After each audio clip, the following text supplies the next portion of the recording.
चौथी में ट्राई कर रहा है, उम्र उसकी खुद की होगी, 60 साल ट्राई मार रहा है 18 साल की लड़की पे,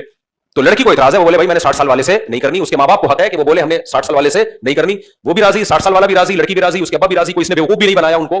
कोई ऐसा नहीं वो बेवकूफ बना के कर रहा हो, कुछ भी नहीं। तो फिर अगर किसी को तकलीफ हो रही है तो ये तकलीफ इसकी अलामत है कि इसको नहीं मिल रही इसलिए तकलीफ हो रही है। तो ये लड़की वालों को तो ये हक है कि वो मना कर दें कि हमने नहीं करनी, किसी भी बेस पे इंकार कर दें, किसी और को कबाब में हड्डी बनना या एतराज करने का राइट नहीं है। तो अल्लाह ने फरमाया कि जायज तरीके से जो अपनी ख्वाहिश पूरी कर रहे हैं फइन्नहुम गैरु मलूमीन, उनको मुकाबले मलामत नहीं है। हाँ ये जरूर है, कुरान ने ये कहा है कि हुकूक अदा करने का इरादा हो। बाज लोग अय्याशी के लिए शादी करते हैं, उसका मतलब ये है कि वो फिर लटका के छोड़ देते हैं, बस शादी की और बीवी के हुकूक अदा नहीं कर रहे, टाइम नहीं दे रहे, पैसे नहीं दे रहे, वो फिर गलत है, वो हराम है, नाजायज है, उससे तो अल्लाह ने मना किया है। तो ये भी बहुत अहम पॉइंट। देखो कोई अपने खर्चे पे निहारी खा रहा हो, नींबू निचोड़ के अचार डाल के और उसमें कोल्ड ड्रिंक भी हो, तो उसको कोई मलामत की जाएगी कि यार तू अय्याशी कर रहा है, वो कहेगा भाई अपने खर्चे पे कर रहा हूं, मेरी निहारी जिसकी निहारी थी उसकी परमिशन से पैसे देके, तो तेरे को क्या मसला हो रहा है। तो हर ऐश में किसी को कोई मसला नहीं होता, जहां बात आएगी शादी की तो पूरा खानदान खिलाफ हो जाएगा।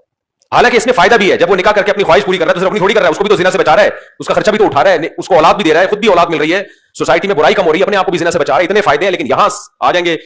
एतराज करने के लिए कि अय्याशी के लिए, ये क्या है, ये इतनी कम उम्र से क्यों की, कवारी से क्यों की, फलानी से क्यों की, भाई बेवा से कर लेता ज्यादा अच्छा है, उसका घर बस जाता, तलाक जाता से कर लेता ज्यादा अच्छा है, लेकिन अगर नहीं किया तो भी कोई आपको टेंशन लेने का नहीं। जब आपकी बारी आएगी तो फिर आप कवारी से नहीं करना, आप किससे कर लेना,